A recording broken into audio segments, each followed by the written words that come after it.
Hi everyone, welcome back to our English channel tell English.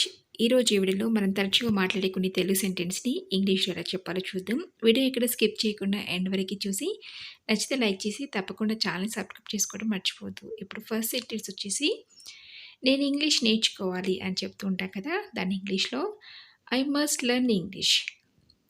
I must learn English అంటే నేను English నేర్చుకోవాలి అని అర్థం.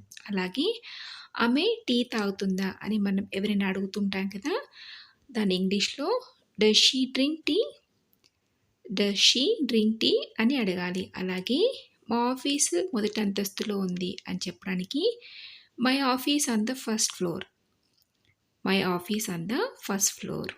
అలాగే నెక్స్ట్ సెంటెన్స్ వచ్చేసి అతను ఇంగ్లీష్ బాగా మాట్లాడతాడు అని చెప్పడానికి he speaks English very well, he speaks English very well అని చెప్పాలి. అలాగే నువ్వు కొంచెం టీ తీసుకుంటావా అని అడగడానికి would you like some tea, would you like some tea అని అడగాలి. అలాగే నేను నిద్రపోవడానికి వెళ్తున్నాను, నాకు నిద్ర వస్తుంది, నిద్రపోవడానికి వెళ్తున్నాను చెప్తుంటాను కదా, I'm going to bed, I'm going to bed అని చెప్పాలి. అలాగే నువ్వు ఈరోజు రాత్రికి బయటికి వెళ్తున్నావా అని అడగడానికి are you going out tonight, are you going out tonight అని అడగాలి. చూసారు కదా, ఈ సెంటెన్స్ని మనం తరచుగా ఏదో ఒక సందర్భంలో యూస్ చేస్తూ ఉంటాం.